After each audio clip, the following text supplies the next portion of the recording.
ఇది రామ భక్త హనుమయ్య సన్నిధి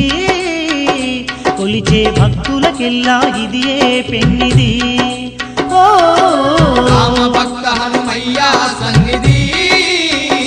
కొలిచే భక్తులకెల్లా ఇదియే పెన్నిది పవిత్రమైన క్షేత్రం ఆ పవన కుమారుని నిలయం పవిత్రమైన క్షేత్రం ఆ పవన కుమారుని నిలయం అవనిలో పుణ్యధామం శ్రీ ఆంజనేయుని ఆలయం అవనిలో పుణ్యధామం శ్రీ ఆంజనేయుని ఆలయం ఇది దీన జనులను ఆదరించే క్షేత్రం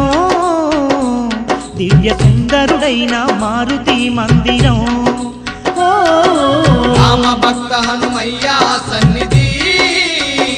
కొలిచే భక్తులకెల్లా ఇదియే పెన్నిది